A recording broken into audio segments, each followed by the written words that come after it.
and welcome to the Children of the Beast episode 14. Wait, we just discussed this. Episode 15. We already started. I already forgot what episode we're on. Hi, I'm Andrew, here with Carlos, like always, doing a Zoom call once again. Let's get into it. Let's talk about it. Why are we doing a Zoom call? Because of me. Because of me. No, because of the goddamn corona. Yeah. Because of the... Oh, yeah. We are doing a Zoom call because of the Chinese flu. Oh, my goodness. The Chinese flu came from China. So dumb. You got to do the hands like this. Well, the hands are very important.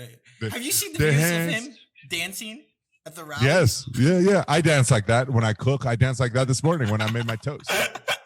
It's so funny. I did. I like doing that. But you know what I like to do is I shoulders. like to No. Well, yes, shoulders. shoulders. But then you bring the hands Trump-like up, and you imagine that you are your own puppet. Yes. So you got a string to each toe with each hand, and you're like, so it's in unison. The whole body. Yeah, you your own puppet. You is a puppet, but of yourself, and that's what our president started to tell us. They don't talk about that in the mainstream news. But what the president's saying is, you can dance your own piper. You know. Is this the official endorsement from you? I'm resigned to the fact that he's going to win again. I don't endorse politics whatsoever.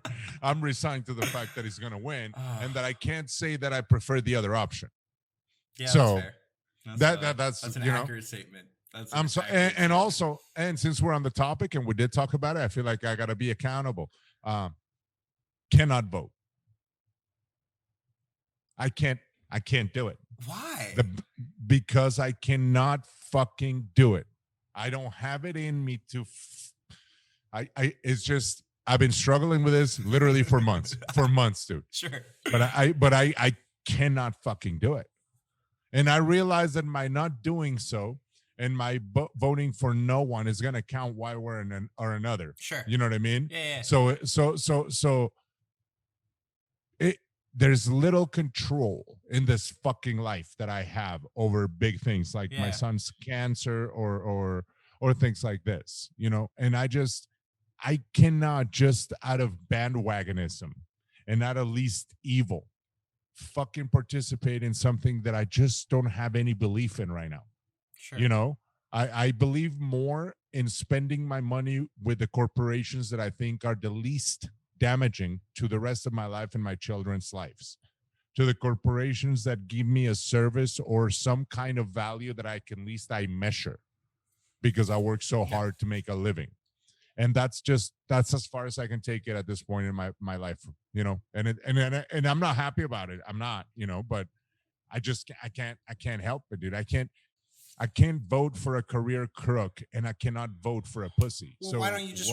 I mean, you're talking specifically about the presidential election, but there's so many other offices and races that do matter. That do. Yes. Affect. Well, that's the part that is even more shameful. I have to be a better fucking American. I have to be more prepared. I have to do my research. I can't It's a whole thing. I can't on the last hour go and play eeny, meeny, miny, mo. It's more responsible for me and my ignorance to not participate. And when I do make a choice to participate, to do it the way I do everything else, which is fully involved and paying attention and not doing it in the last 4 minutes, doing it in 4 years. So that's my goal.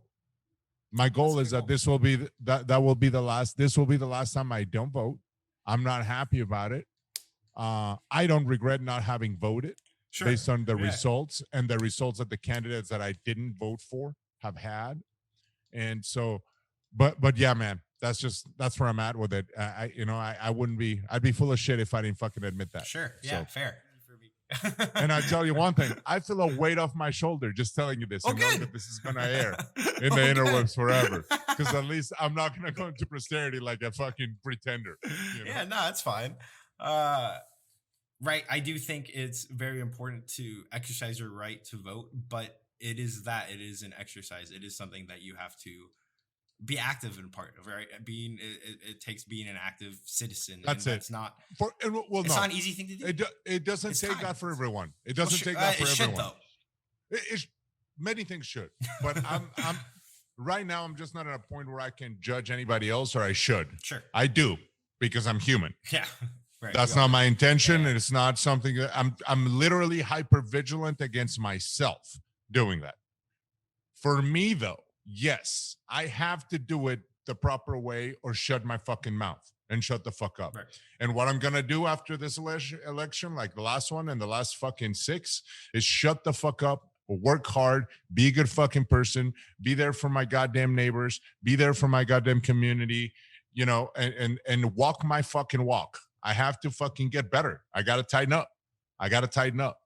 It's not, you know, like it's not, I have to show the gratitude for my son's recovery in more ways than just a spiritual way or a selfish way. You know, I just got done with Sober October. I'm super proud of myself, but I also feel like an asshole a little bit because that's all about me. And I get it. I have some entitlement to that. It's been a tough year for situations that were beyond the corona, you know?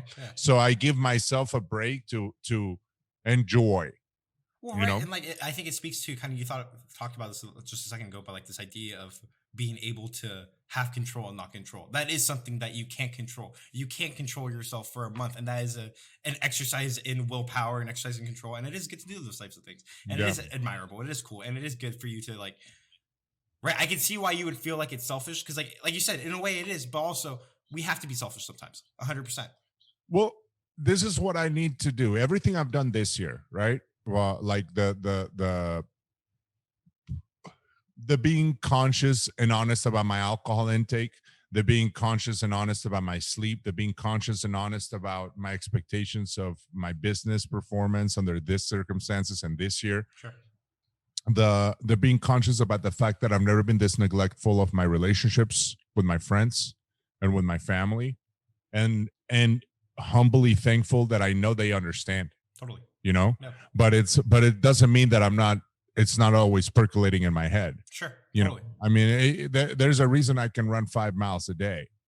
And that's because there's 5 miles a day worth of fucking treadmill shit that can go through my head that I need to work out, that I know need coming out on a customer or on a coworker or in the gas station attendant or on the person at Office Depot that's just trying to do their job and be nice to me. And I don't want to be dismissive, and I don't want to shun human contact from strangers just because they're strangers in a time where we're hardly allowed to be in front of each other. Right. Yeah. I mean, you know what I'm saying? Doing this on a Zoom call, for example, right? Exactly. And you know what? And you're probably fine. Yeah, you probably have a little bit. You probably have a little bit of a cold from the pre-K, right? Which makes sense. Which 18 months ago we wouldn't even be thinking anything. No, absolutely not. No. Well, I mean, right. Last year, like I had several small head colds throughout the year just because I work at a preschool. Spoiler alert. Little kids, kind of dirty. They're kind of little germ monsters. Well, and knock on wood, but this for me, I haven't been sick all year. Sure. Yeah. Why? Does Mother Nature know that I can't fucking get sick? Maybe, you know. Hang on 1 second. You're gonna have to edit this out. They didn't have any. All they had was Mexican. Yeah, white cheese. Sorry. You're gonna have to edit that out. Oaxacan cheese? They ain't got no Oaxacan cheese? Is that what you're looking for? Dude, listen. Going back to like the parenting and the fears and the mitigating, right? So this morning, that was my wife for everybody. So my wife was asking me about cheese because we're gonna have some molletes, which I'll be glad to explain. Yes. Delicious. Yes. Look up a mollete if you don't know what one is. And we're gonna have some chicken roll tacos as well. Yeah, we're gonna go Mexicano, because I'm again back to the Sober October. You know, celebrating that shit a little bit, but yeah. So I don't want to get too far off track right away, but yeah, man. So Sober October over with. I'm happy. I 12% body fat for your boy.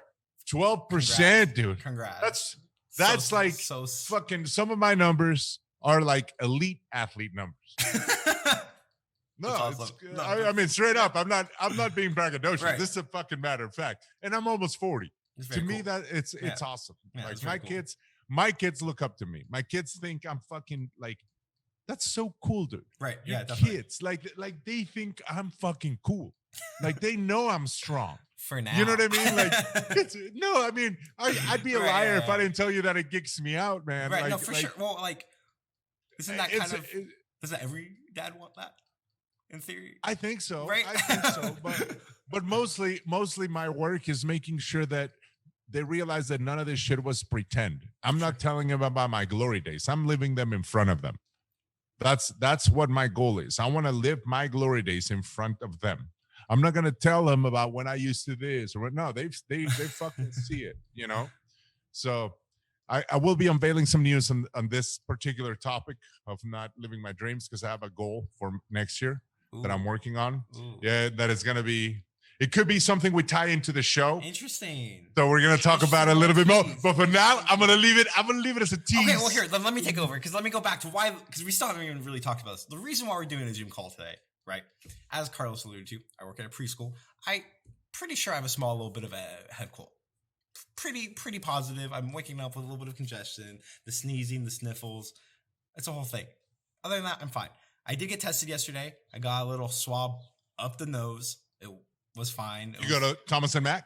No, so CVS's, they do it through their drive-through pharmacy. So you just drive up, they hand you a little bag with the whole kit. You put it in the tube. Bop, there's a little drop box right in front of the little drive-through window, and it was a very easy process. Maybe it took about 15 minutes, 20 minutes. I had to wait in line behind another car longer than my test actually took, for example. So it was a very easy process. I should get my results later today, tomorrow, by the latest Tuesday would be my thought. So we're recording this on Sunday. But yeah, I feel good. And if I am positive with COVID, it's very, at least so far, a very mild case where I seem to be okay. Fingers crossed, right? That's what I told the boys because James heard about it, obviously. Sure. And he was like, he kind of had a little breakdown last night. But I told him, I was like, look, man, even if your uncle is positive, for most people, this is not, a lot of people have not died. That's the one thing. I don't want to minimize it. That came out wrong because I don't mean like a lot of people have not died. But considering the level of pandemic we're dealing with, you know, that it's a new virus, a couple 100,000 people is not a lot. I'm sorry. There's over 300 million Americans. So a couple 100,000 people. I'm not great at math. But I can guarantee it's under 1/4%. And right. And when we're looking at the demographics of the 200,000 people, that too. I don't mean to be insensitive, right? As you said, we're not trying to minimize, but it's just these are kind of the facts, right? Where I'm at, my age, my health level, my exercise level, my nutrition that I intake, the supplements I've been taking. Again, fingers crossed, knock on wood. Should anything happen, I'm going to be okay. I do firmly believe it. So. No, my all of our friends from the gym that got sick, they had a couple of days of mild symptoms and everybody bounced back. Yeah. So, you know, there's definitely something to be said. I don't want to minimize it. I don't take any chances because of my son, obviously. Right. But, you know, that being said, it's just, you know, like we do have to find some sense of normalcy. You know what I mean? But yeah, man. Yeah. So that's what we're doing, a Zoom. And then and I had my own. I don't know if we talked about that. We did talk about it, right? I had my own scare with the Rona. Yeah. Last week. And you know, I hadn't been fucking scared like that since the early fucking HIV day tests. You know, of course, back then they lied to us, but you know, I don't think they're lying to us this time around. I definitely think I wasn't alive back then. Yeah. Well, no. I mean, dude, when I was your age, younger, when I was like in high school, right? Yeah. They had us convinced that the HIV was an equal opportunity employer and that it could happen to anybody. And for all kinds of reasons that turned out to be 100% bull. As a matter of fact, if you look at any of the fucking PrEP medication commercials, it says that you can't even, they're not even for people that were assigned female at birth. And it says so on the fucking commercial, which lasts 30 seconds. And it says this PrEP, which is the medication you take if you have. Why are you watching commercials? This 2020. Again, I'm on the apps, bro. I'm on the Roku. And some of the shows that I like that are trashy from the deep cable networks, I can only get on the apps, which I get through my dear brother. And he's the only one that pays for cable that I know of. So, but I appreciate it, though. Don't stop it, Ricky. I'm talking to you. You're the man, baby. You're my 90-day fiance ambassador. You are the reason I don't want to disclose too much because I don't want the powers that be to hear us. I did see this. Bring this up. I did have a dispute. I had a dispute with my cable provider over the week. The powers that be. And there's one thing I gotta say. Twitter, it spreads a lot. Twitter. You said like tweeter, like you're the I president. went a little cholo on you. I went a little cholo on you. I think like a cholo congressman. El tweet. So the one thing I love about Twitter is Everything about it. It's a free you get- website. It's incredible. you get heard. You get heard. All these big companies. So let me tell you one thing.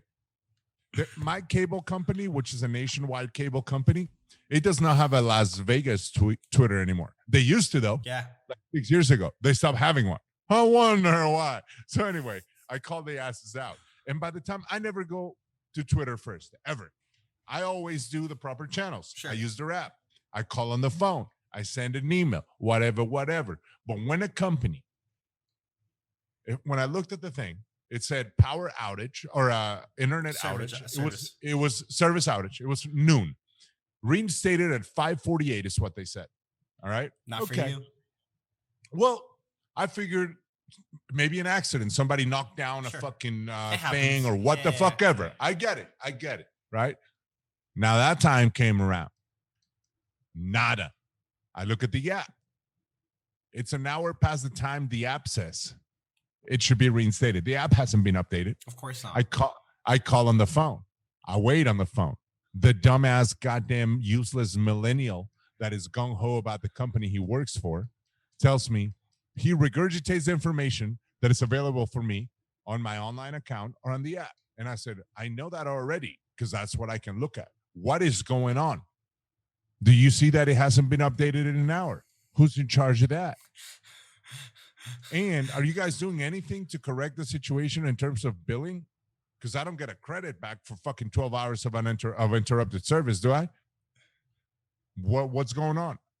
So they had no answers. Of course not. It ended up being not a 6-hour outage, a 16-hour outage. I woke up the next morning to run like a freak at 2:30 in the morning. No internet. Still no internet. That's aggravating. I got done working out and running like a freak. 5 miles, hour and a half workout, 25 minutes sauna. How do you do that with no internet? Well, I got Verizon. Oh, so And you're just on Verizon your never, phone. Oh, okay. it never let me down. It Oh, never okay. let me down. Okay. Verizon I never let me down. So you don't know nothing because you got Sprint, and I can't even. In fact, there's a reason I FaceTime call you. And that's because your cell phone connection is impossible, buddy. But that's another story. You're the only person. Whatever. I fucking FaceTime audio only. Good. So thank you, Mark Zuckerberg. I FaceTime audio a lot of people. Yeah, you must. You don't have a choice. No, it's Well, Sprint, listen, you know. like I said, not like I said, but I have a very firm belief that if you have an iPhone and you're messaging with other people that don't have iPhones or trying to call people that don't have an iPhone, I agree. It's awful. I agree. Get iMessage. I agree. Come on, agree. Android. Yeah, Make yeah. a fake iMessage. Make it compatible, damn it. Listen, I hate my iPhone. There's nothing better.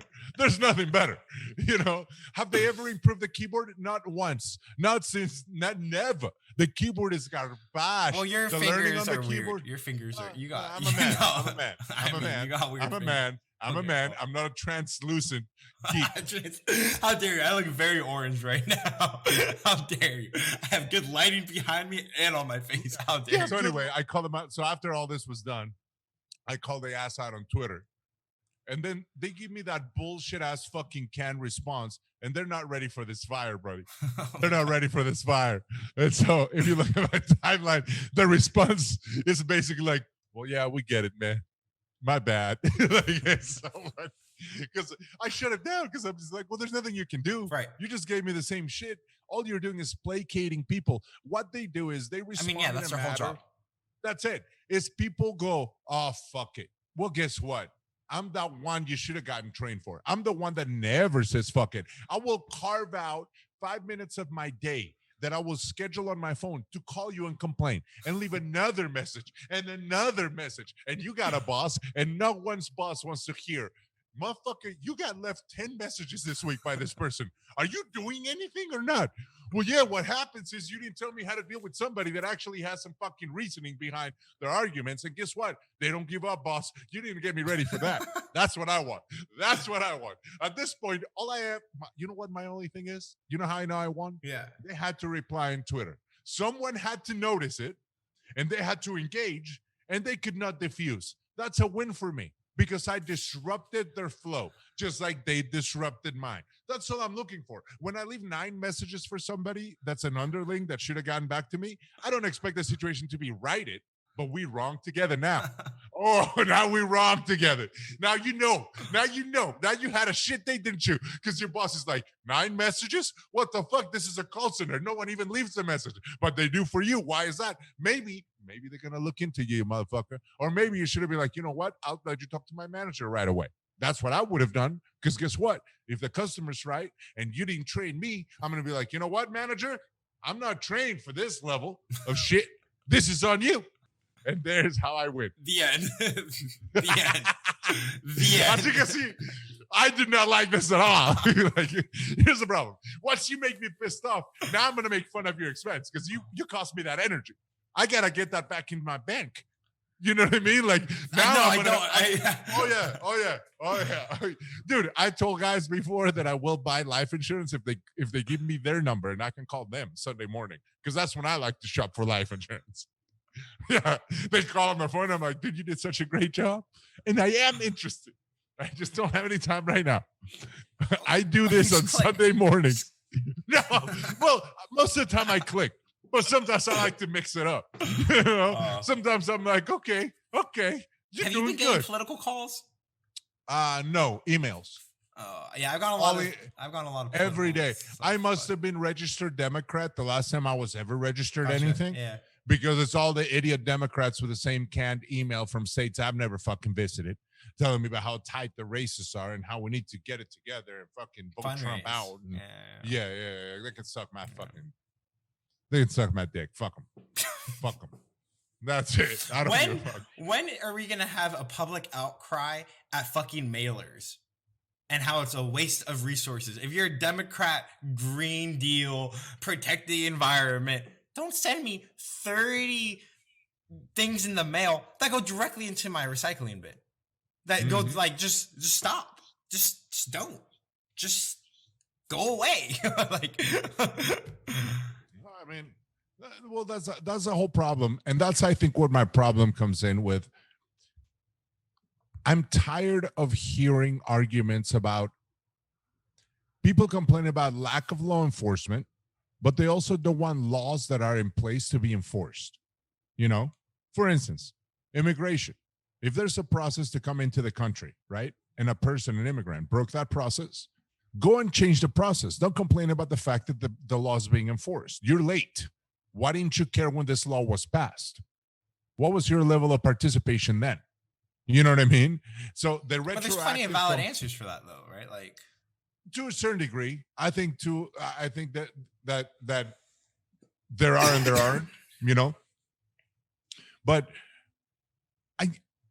I would like, for instance, on the topic of the mailers, right, and trash and all that, I would buy everything that I've ever bought in my life that's in this house. I would be just okay going to a place and picking it up and getting it in a brown paper bag without it having to be vacuum sealed into a cardboard container that has the vacuum seal fucking cellophane plastic, and you need to get 19 utility knives to open it. And then when you open it, it's attached to zip ties that are made of plastic that you have to get a different cutting device to open. You know what I want? Here's the thing. I like the product, right? And I don't mind paying for the product. What I don't like that I'm paying for is the container.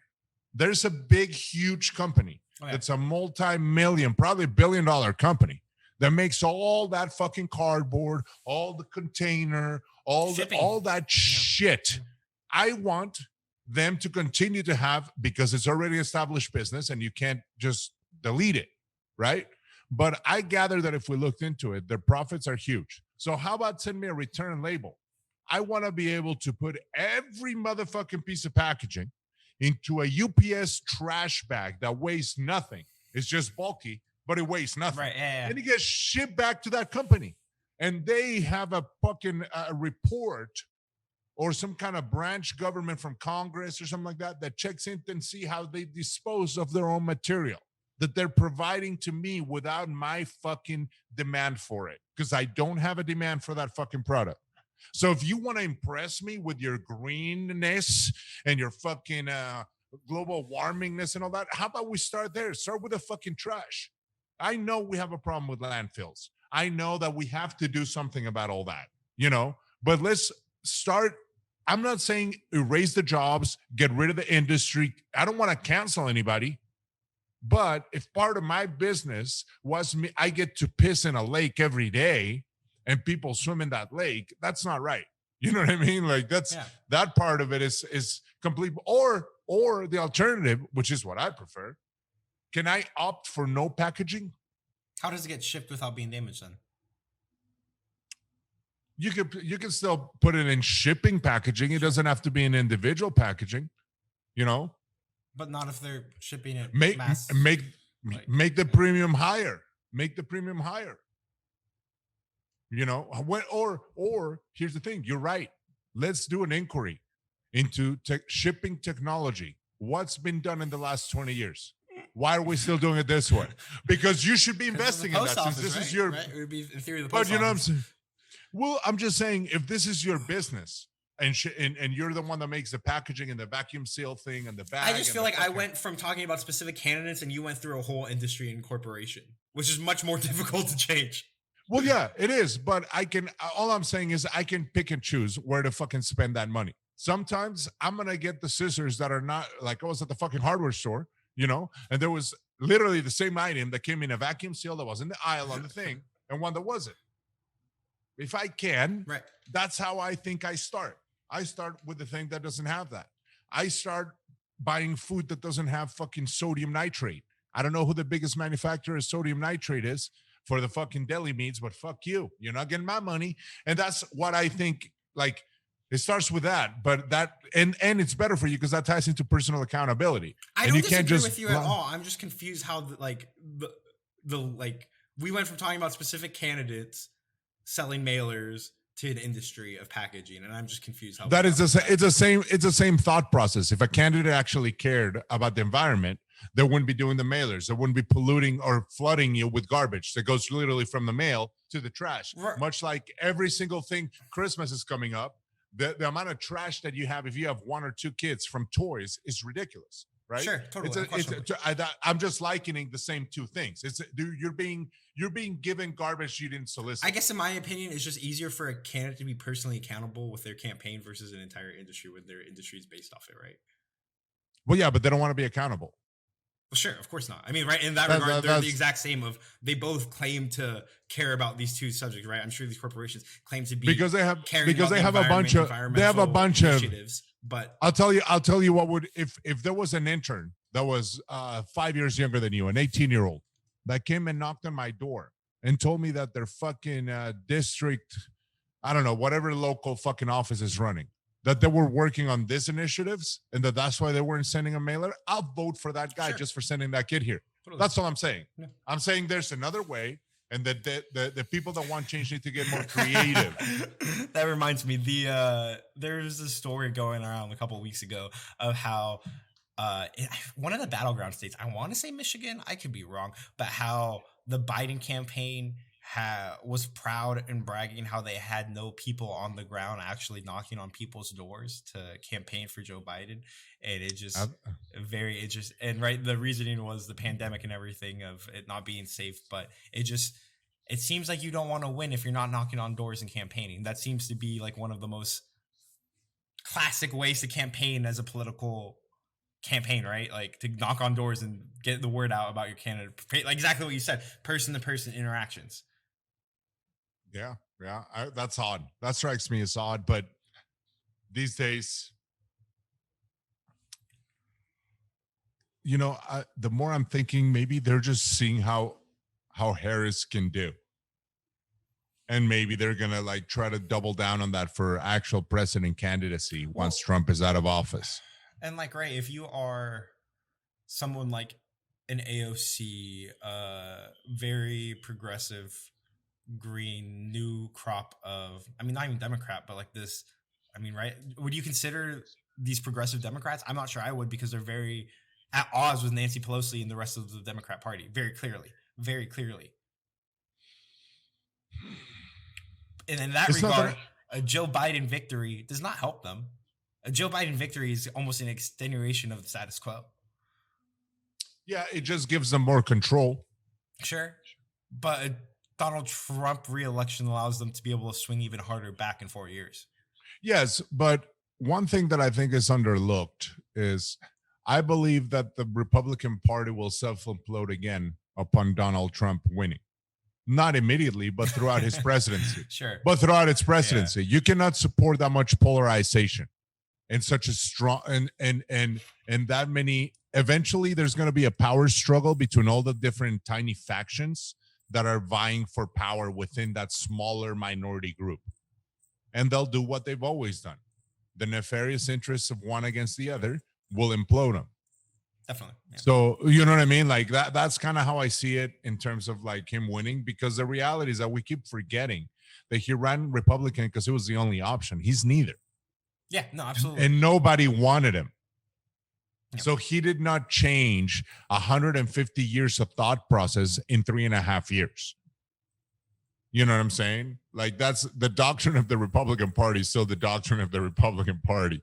And the doctrine of the Democratic Party, I think, is still in a place of settling after a huge reshuffle. And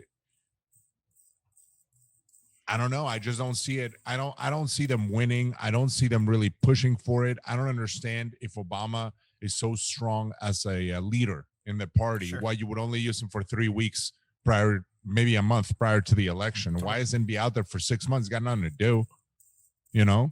So there's a lot of things there that I think are being chess played for later. Totally. Yeah. Yeah. It's very interesting. Like this next week, it's going to be a fun week.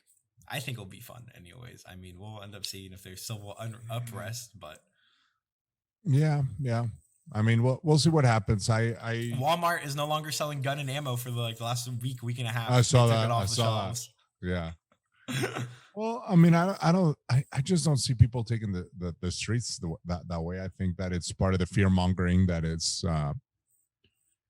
shedding fear. Some people are being feared into the voting booth.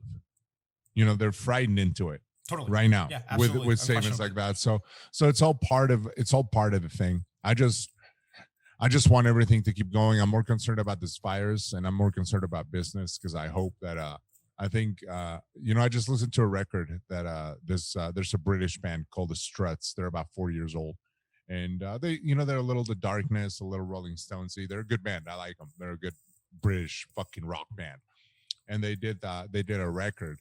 And I'm seeing some new music from certain people just from being cooped up, the musicians. And I think that just like that, businesses that are cooped up, they're going to come out with a vengeance because this leveled the playing field for a lot of smaller players with good ideas. Totally. Yeah. Because you don't often have an opportunity to have the brakes pumped on many industries. Yeah. So if you have a new product that you would have had a problem. Yeah. Or you would have a problem penetrating into a marketplace with that product because of saturation or because of opposing company strength or something like that.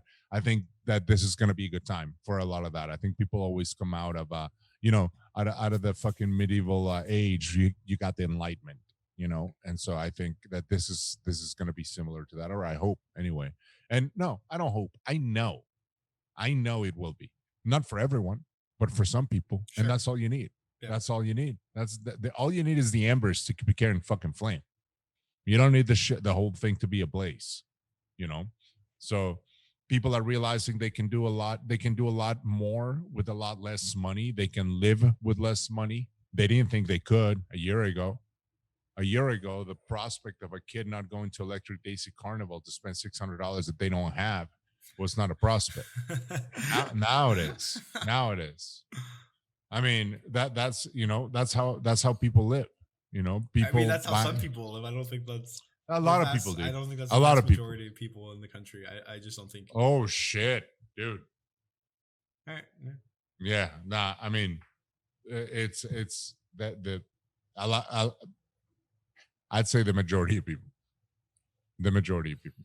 But this is all. Listen, I don't want anybody to go bankrupt. I don't want anybody to get sick. I just don't want people not fucking reassessing shit and not thinking shit through anything that makes any human being take a beat before they just do shit like a moron, I'm happy for it. And this has cost everybody to take a beat, just a fucking beat, and sanitize your hands, just a beat, and think about that person. Yeah, but too much sanitizer, it brings your testosterone down lower. It's dangerous. Well, if you're a bitch, it does. I mean, not if you're a bitch, I don't have to worry about it. The science says it. The science. It continues usage of hand sanitizer. Well, science also says if you squat, you're good. Well, so you just got to balance it out. I hand get my sanitizer squat. and then squat. 1 for 1, baby. 1 for 1. 1 for 1. You're stupid. 1 for 1.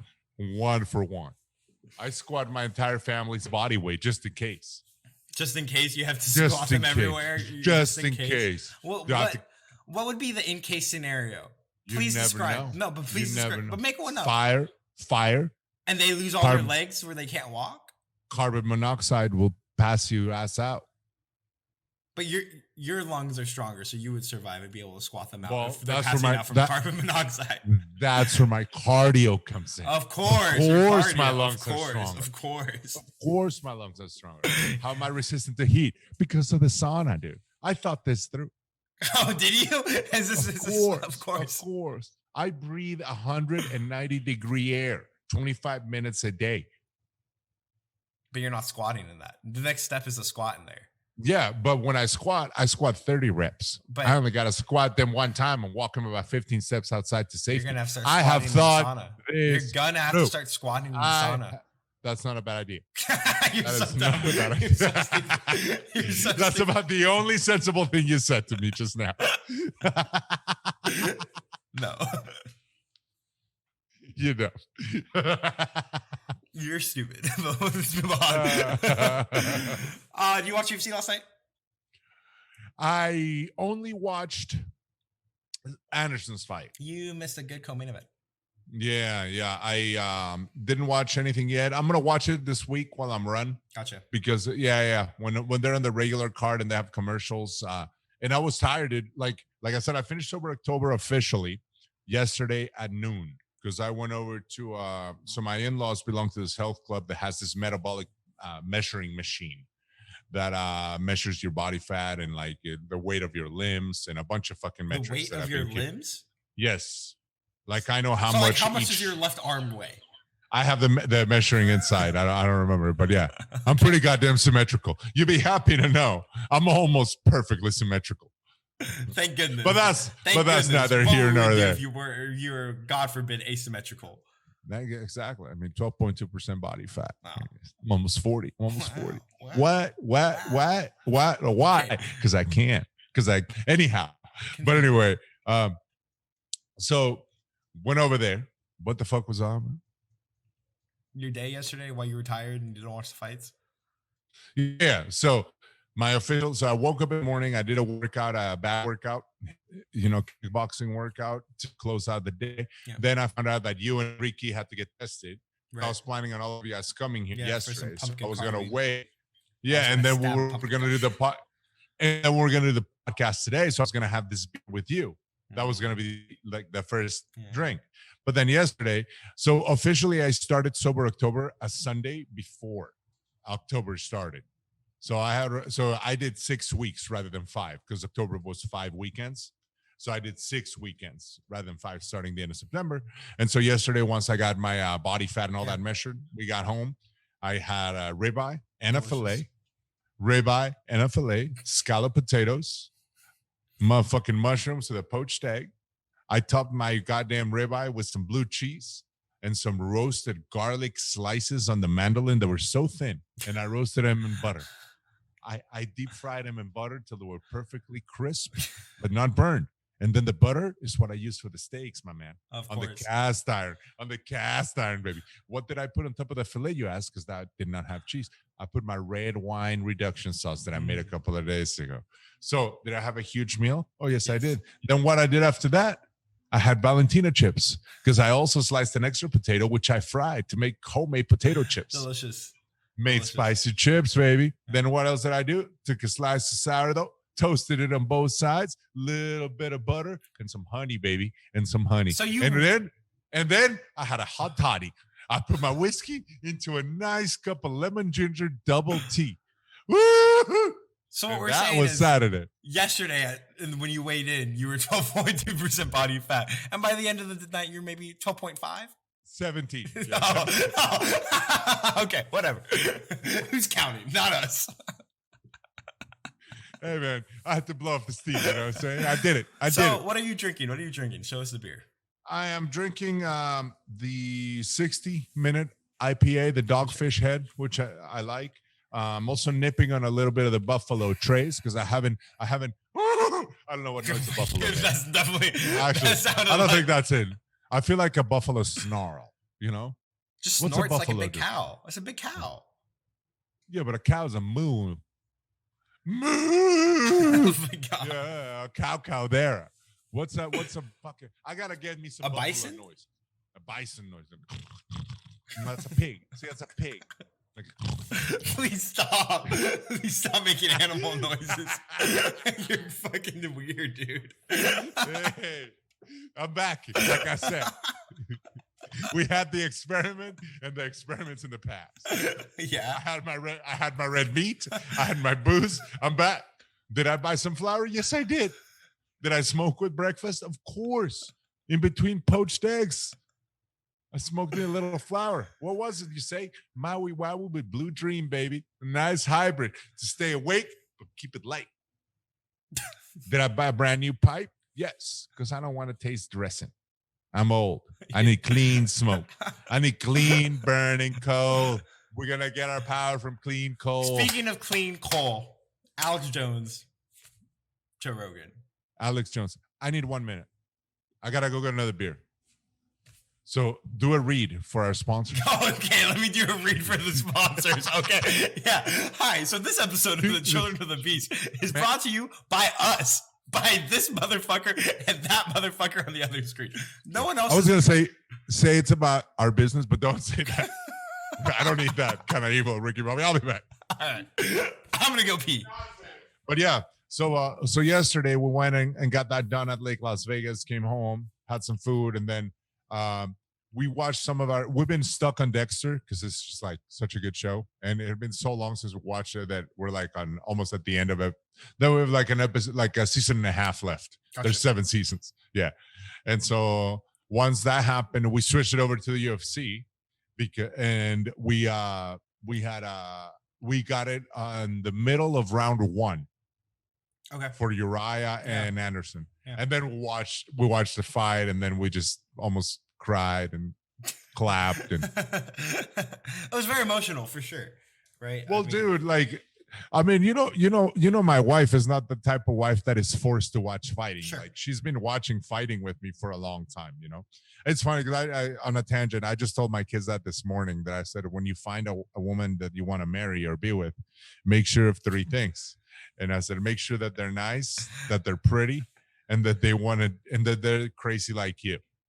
That's it. That's all you need, you know? And like, of all the things in my life I've done wrong or not gotten right, that one was not it. Like, you know, we have a good time, man. So we were watching Anderson and we realized, like, we started thinking about like, fuck, we literally bought every single Anderson Silva pay-per-view. We watched them skiing in the middle of the mountains on a fucking hot spot. You know what I mean? I've had like, it hit me that I'm going to be like one of those 70-year-old men that have been into MMA from the beginning, like all boxer heads are now. Back in the Rocky Marciano days. No, I think about that all the time, dude. I can't I love it. I love it. I have that moment, like, right, when we see stuff like Khabib or, I mean, even Anderson retiring. That is history that we're watching for the sport. Fuck like, yeah. That's 100%. never going to be like Anderson 100%. For me. Like, I wouldn't be a fan if it wasn't for Anderson Silva. I remember the fight that got me into UFC, and it was Anderson Silva knocking out Forrest Griffin walking backwards. Yeah. Yep. Changed my life. Fadeaway jab. Fadeaway jab. It was incredible. Yeah, man. No, it was great. And I was very, very happy for Uriah Hall. It was just like, okay, so basically, here's how I can put it. Everything about last night's main event is why I want my kids to be martial artists. Everything. Sure. every fucking thing. This was not a title fight. Uriah's never, I hate to say it, I don't want to be shitty, but he's never going to be a champion. You know what I mean? This is, to me, this is the crowning moment of his fucking career. Because it's not like Quite he possibly, didn't face that. for sure. It's not like they didn't face adversity, and he's faced his own adversity. He was bullied when he was younger. He's dealt with anxiety issues. Right. He's dealt with people scrutinizing whether he's living up to his potential or not. You know what I mean? Unquestionably. That's always the storyline with that guy. Exactly. So to me, I feel a great sense of gratitude in watching two guys that, first of all, it's so hard to do what these guys do. I don't give a fuck whatever other sport you like. Fuck you. This is different. This is different. It's just different. It's just different. This is the sport that relates to the core of human beings as animals the most. Unquestionably, right? And the idea of sport is seeing which human is better. This sport does it the best. Not only that, physically, but in this sport, but check this out. Emotionally, Oh, because after the physical part was over, then the humanity took place. And I know it sounds really fucking woo-woo, and I don't give a fuck, because I love that. I watching two fucking guys realize the magnitude of the moment. Right. And not only that, but talk about a fucking statement of MMA. Seriously. Unquestionably. Fucking Anderson unwavering in his humility, bro. Yeah. Just still being a leader and a mentor to the guy that just fucking murked him, and letting him know it's okay, and exchanging a fucking moment between human beings that is so fucking rare to ever take place, that I was just, to me, because of the way that my day was yesterday, it was like a perfect ending to a perfect day with my family, with the perfect people to have those feelings and that day with. You know what I mean? Like that's why I was tying it all into what we did in the day and everything, because it was like one of the, and I even had that moment, which is because sometimes, like you're not present, but no, I was, dude.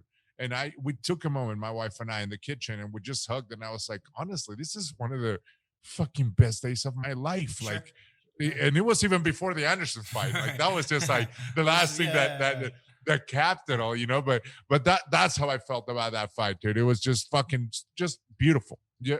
Like that's why I like the sport. That's why I fucking stay in shape so I can kickbox. That's why I want my kids to be martial artists. That's why I wanted you to be a martial artist. That's why, like we have been on this path consciously or subconsciously for such a long time as a family.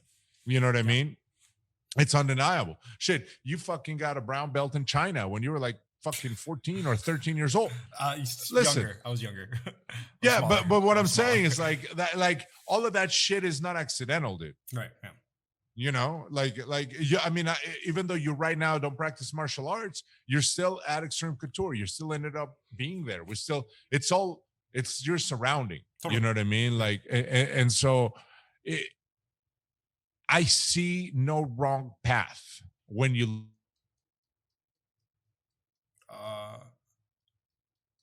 Oh no! It froze on me. What happened? I think we just had a weird internet thing. Yeah, who knows what that was? You can hear me though, right? Yeah, everything's fine now. It literally, you were talking, and then it just froze. Oh, okay, all right. But yeah, man, it was. Damn, you were making a very poignant point too, and we lost it too. Yeah. Well, it is what it is. But yeah, it was really cool. It was a really cool. If it is the end of his career, my father-in-law was asking me what I thought about the fight earlier when we were over there. Sure. And I told him that there's some people have an asterisk on Anderson Silva because of the PD allegations and stuff. And he's like, well, how do you feel about that? I said, be honest with you, in any other sport, I think it's bullshit. When it comes on to fighting, I just don't see it the same way. I think that a person that takes a steroid to heal up from a surgery is different than a person that wants to look like Brock Lesnar. But on the eyes of the public, it's the same. I don't feel the same. I understand that there's rules and sanctions, Sure. and I'm in agreement with them. But to me, as a fan, as a martial arts fan, that doesn't diminish anything because I don't think any amount of steroid can get certain people to kick my ass. You know what I'm saying? So like, and I think it's the same in professional sports. You know, and also I think some of the steroid use comes from a fear of not being able to live up to Sure. the athleticism of your opponent or something like Yeah. that. I don't think that's the case with Anderson. So I think that's been the case with other people, Totally. much like the huge weight cuts like Anthony Rumble Yeah, Johnson totally. fighting a 170. So I thought it was beautiful. I loved it. I love the way everyone handled it. It was a rare night where Twitter, the other fighters, even John Jones, who can be such a fucking dick. Everybody knew the magnitude and the importance of what. We were finally united in fucking positivity and reverence. And I found that to be beautiful. Yeah. You know, that's why, what did I text you? I'm not crying. You're crying. We're all crying. And then I heard the commentators going like, God damn, I'm struggling not to cry or whatever. And I'm like, I feel you. Yeah, man. yeah. Like, I thought it was very appropriate that they had Mike Bisping on the broadcast commentating the fight. I thought that was he and killed it. he gets better and better. That Bisping does. Yeah. That fucking British accent Oh, is so coming good. into Well, and better like, and better use every time. he in one of the earlier fights, he had some throwaway line, and that's exactly what it is. It's a throwaway line where his broadcasting partner Brandon Fitzgerald made a basketball reference, and Big Spin goes, "Hey, easy with the American sports reference," and just moves on. Like it's just so funny. It's so funny. Just No, the best. So good. he has very good timing and tact. Yeah. He reads the context and the tone Yes. of live conversations about a topic which he's the only one that has personal experience in, and he's able to digest that and redistribute it in an assertive but positive manner. Sure. It's a rare fucking thing Yeah. because he's never self-aggrandizing when he could be.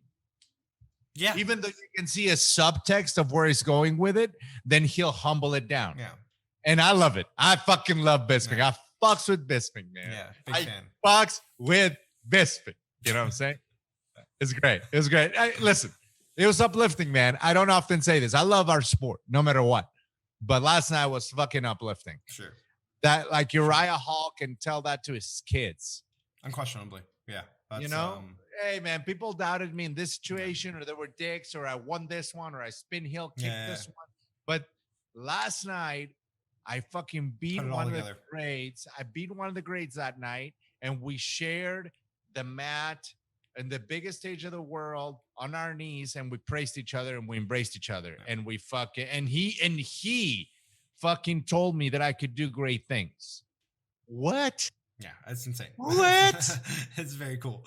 Are you fucking kidding me? Like, that's insane, the- you know? I feel like the biggest news though from the night has to be the admission from Dana White that we will be seeing John Blachowicz and Israel Adesanya fighting. I for love the it. Heavyweight. That's belt. great. That's great. It's incredible. It's so good. And did you notice radio silence from one specific person upon that announcement? Someone's For now. yeah, For now. because For we're now. not that smart. For now. When we're not being an obvious bully, we ain't that smart. Whoa, did you see his post today about the dude who tried to break into his house? The video? No. Oh yeah. So there's this video. Go to John Jones's Instagram, all the people at home, and it is like the security cam of his garage, and it's some dude who walks up to the cars. There's like 4 cars parked in a line. and What? It looks like he's attempting to break into the cars. You see the garage. You hear Dutch. I assume his dog Dutch, right? That crazy fucking animal who will kill us. The one that gets like 2 hours of training a day for the on last how 2 to kill years. people? Yeah, exactly. That guy. You hear the dog going insane in the video. You see the garage door open up. The guy like does like a run jog out, and you see John Jones sprint after him with a shotgun in his hand and a flashlight. And the post was John Jones caption reads something to the effect of, "Don't try to break into someone's place that you can't outrun. I tapped on his driver door with the muzzle of my shotgun, and he's lucky." Something to the fact that like he's lucky that I'm smart enough to know not to shoot a man retreating and that he understands just young people, but young people, there's no reason to risk your life over possessions and try to break into someone's house for it. So he may have been a little bit distracted. That was last night when it would have happened. So during the fights. So he may not have gone to the news. And that may have been a reason for some of the Twitter silence, for sure. Yeah, he's also not smart enough to tweet something when there's not something obviously. I mean, but I love the fact that this forces his hand now. I feel like you just kind of still chill though if you're John Jones. Not really, because what you're gonna do, John? Are you gonna let Izzy become a 2-weight champion and then go take your belt back? I feel like that's the narrative. Yeah, but I thought you was going to heavyweight. How are you gonna reconcile that with your fan base? He's been saying that for 8 years, dude. I know, but that's still a walk back again. From the toughest lion in the jungle, gotta take a couple steps back again. Wow. You sure is comfortable walking shit back. Even though you're the toughest man on earth, you gotta walk it back. Even Trump doesn't have to walk it back, and he never threw a punch in his life or got one. He got and yet you gotta walk it back. You gotta walk it back. Because you know who else is a 2-weight champion? Mr. Cormier. What you gonna do, John? Are you going up? Are you coming down? I'm confused. I'm a fan. I'm on your side. Are you going up or are you coming down? Or are you calling out little fellas? Whoa. Are you calling out little fellas now? Is that going to be your thing, John Jones? I don't know. I'm a fan. But this is why you shouldn't act like an asshole. Because then this is what happens when you act like an asshole. Even if listen, Anderson was the best ever for a long time. He didn't have to act like an asshole. But you got to act like an asshole. And look at you now. Thinking about what asshole thing to say next. Well, and guess what? The longer it takes, the big asshole you is, motherfucker. And right, it's amazing to me that he is on this rampage against Habib being rated though pound for pound. I got a sidebar you on that. Please go ahead. So Jamie and I, you've seen my boy James. He needs a haircut. Yeah. We were gonna draw a chin strap on him and put the UFC gloves on him and say he was Habib. But then we thought when he grows up, maybe he won't think too kindly on it. But it would have been perfect because his haircut. That would have been so funny. Dude, his lack of haircut looks just like Habib right now. Well, who also has a lack of haircut, right? I mean, Habib just goes shaved and then. Yeah. But anyway, I digress. But yeah, I can't believe John Jones is so pressed over someone who weighs 50 pounds less than him. That fights 50 pounds less than you, and it's just. And also, here's the one thing that nobody has told John. And I know that when I say this is the one thing nobody has told John, I'm making a gross generalization. So let me be clear. It's exactly what I'm doing because I'm certain nobody has told this to this motherfucker, which is the only opportunities that you have missed have been caused by your piece of shit outside of the cage behavior. All those time lapses where you would have filled in those gaps of respect that you feel you're lacking. Okay.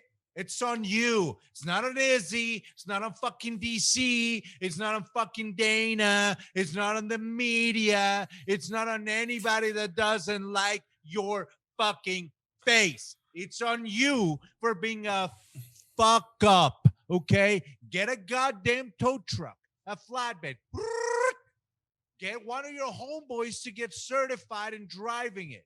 Drive your dumb ass to the strip joint, and as soon as you have the second drink, you should hear and see a video from your homeboy putting your Ferrari on the flatbed. And let me tell you something, John, because you're kind of dumb, all right? After you do that, you come out of the strip joint, you're all drunk with your new side piece for the night. Hop in the Ferrari. You pretend you drive because you're drunk. And it's on the flatbed. Roll the windows down, turn on the radio.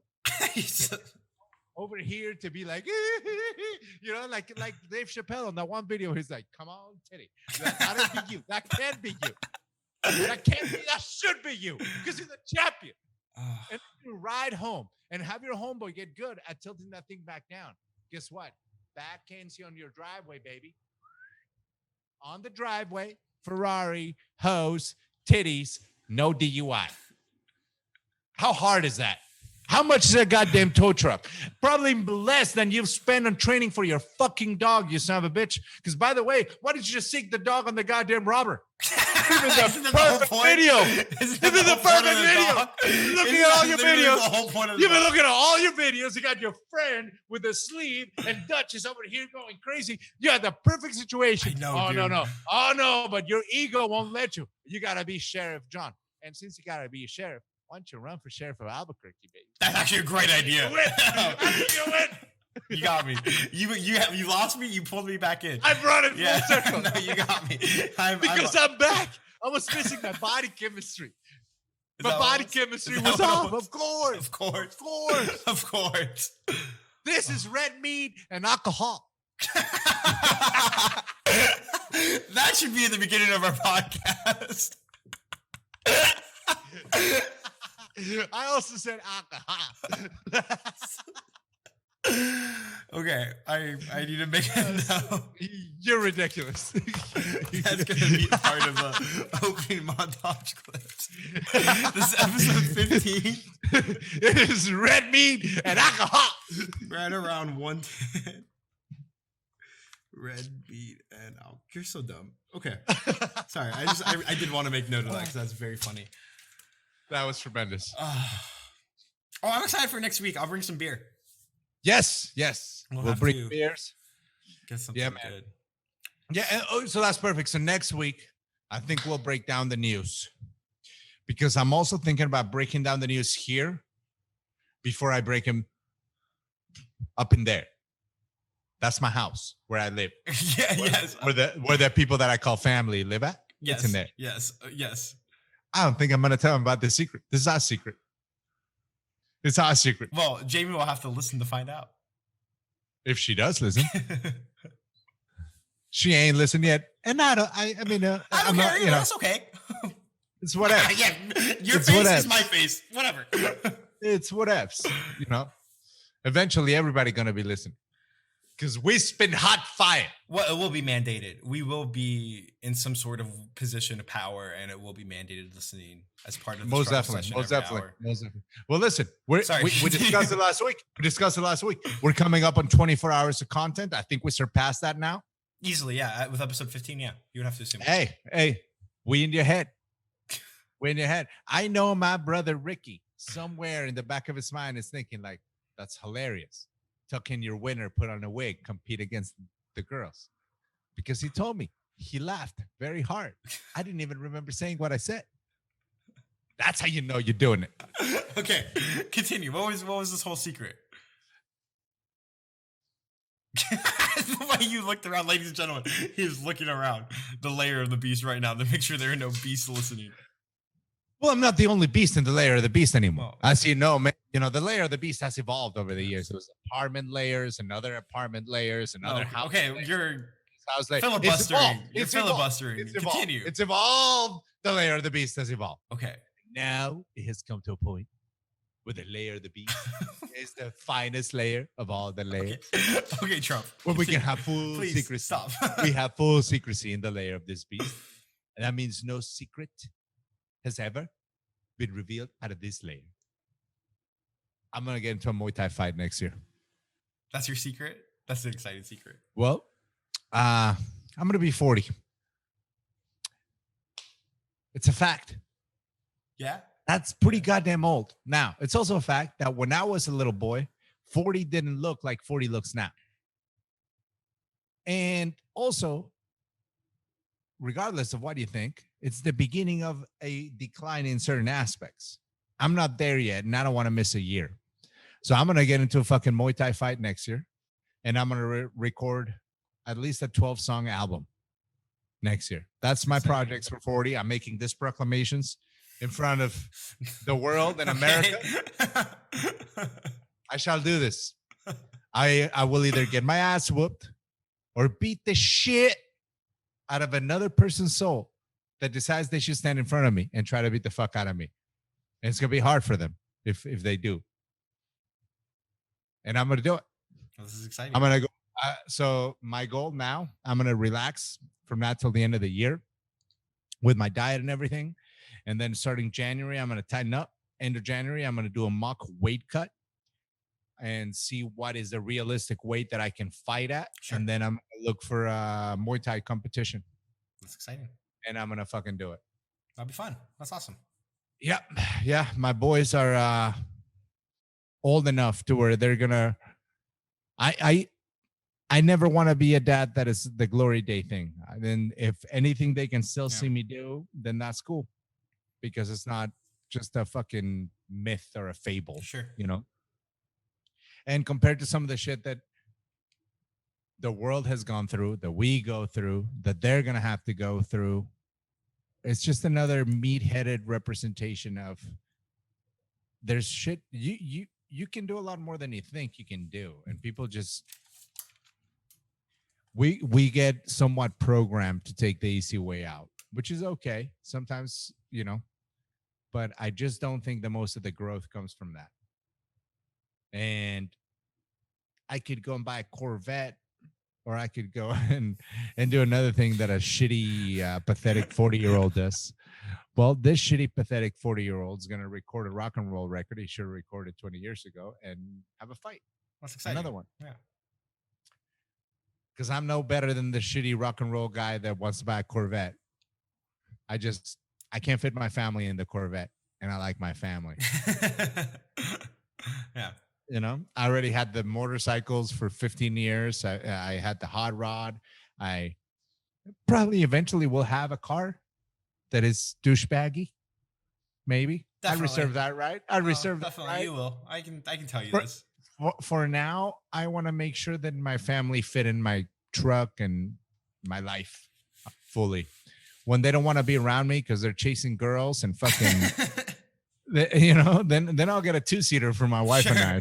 You know what I mean? Like, but for now, I think it gives me a good thing to like shoot for next year, to stay in shape, and to honestly, a big part of it is just showing Michael that like he comes from a long-standing tradition of never backing down to a challenge, and never fucking quitting, and never giving up. And he's going to be 4 in December, and what he's done this year to me is just amazing. So yeah, absolutely. I'm also going to be launching my my t-shirt and clothing brand, which is going to be all tied to Michael.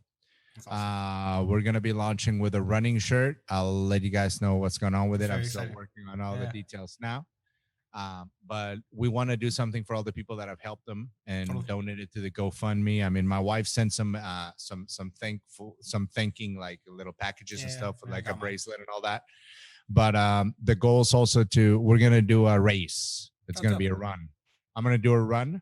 And my ultimate goal is to do a run and a kickboxing fight, where I do an amateur kickboxing fight, maybe at Couture's, maybe somewhere else. I have not talked to Eric Nixick yet, but I would like to do a kickboxing match with another gym. I have a friend, his name's Jason Andrada. He owns a Muay Thai academy.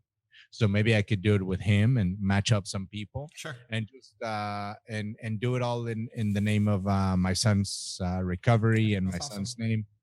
So I'm excited, you know, because a lot of stuff has come out of this couple of weeks. He just had a blood work last week on Thursday, and he's doing great, you know. So we don't want to lose momentum in helping and having been helped. We want to make sure that this is something that grows, that everybody that has seen Michael's story doesn't just stop when Michael's doing better, but we have to stay involved for other kids and other families. And this is the first time that I can do something, because I've been pretty useless, you know, like they want their mom and the doctors know what's going on. Right. So as a dad, there's nothing that you can do really to help anything. So I think now that everything's leveling off a little bit, then this is my time to do something and bring some awareness, and raise some money, and just do what I said about the politics thing, like community. You know, Right. get everybody. I know a bunch of people that will do a 5K. So let's start with that. Yeah. I got to find out how you organize a 5K at the Pittman Wash from the fucking Henderson. Right. You know what I mean? Like, Yeah. and we're gonna do it. But we're gonna do it, and it's gonna be great. That's awesome. That's very So, exciting. yeah, man. That's exciting. And we're gonna start with the T-shirt thing. Got some cool ideas coming up with Yeah. the T-shirt thing. So it's just being fulfilled, man. You know, we wanna. That's the goal. The goal is to show them that fulfillment is an encompassing thing throughout your life. It's not just the one thing. It's not just work. It's not just girlfriend. It's not just exercise. It's not just you know. It's all of it. Yeah, Like totally. That's to me, going back to the politics thing, that's what America is. That's what our founding fathers were. They were fucking well-rounded motherfuckers. And we've gotten away from that. And we've gotten away from that because it's really easy to point out defects in other people instead of thinking like, well, what are you doing to be great? And when I say to be great, I don't say to be great on somebody else's measuring scale. Right. To be great on your scale. What do you think is a great man? Well, what are you compared to that? That's it. And you don't have to even say that out loud. You know what I mean? Like, just that's for you to marinate on you. What do you think's a great dude that you would like to be? Well, what are you doing regarding that part? You know what I mean? Like it, and I think if we, as humans and as Americans, held ourselves, because I think that we live in the country that allows for that process to take place the most freely. So if we start doing that, regardless of our differences, fucking, we're invincible. You Hopefully, know? I think so. You know, but that's it. I gotta bring something up because I can't stop staring at it. Your creases are so intense on your forehead, sir. Oh yeah. Well, I'm fucking 40, man. That was my follow-up point. You are turning 40. Also, a little bit of a grouch, you know. So like that. What the fuck? What? Every time, and I do that I did like 42 times a day. One for every year. One for every year you've been alive, at least. You know. This is the. It's like the rings on a tree, and the more rings you have, you know how old they are. That's it, bro. That's it. That's 100% what it is. You know how many stupid people I've witnessed in my life? This many. Too many. This many. This many. It's too many. This many. This crease many. That's how I measure. Well, should we finish up then? I think that's my bit. All right. Well, good. That was a good episode. That was Children of the Beast episode 15. Follow the show on YouTube at the Children of the Beast podcast. Like, subscribe, leave a comment. You can find the show on Apple, Spotify, Google Play, wherever you get your podcasts. You can follow me at Andrew_the Hut with 2 T's. You can follow Carlos at Wolfchild1980. And yeah, I think that's it. Thank you. Anybody that has listened, that will listen, that continues to listen, thank you. Tell other people. Tell a friend. Tell a friend. May help us grow. That's it. If you're looking for irreverence, little slide of inappropriate, but with care, then we your people.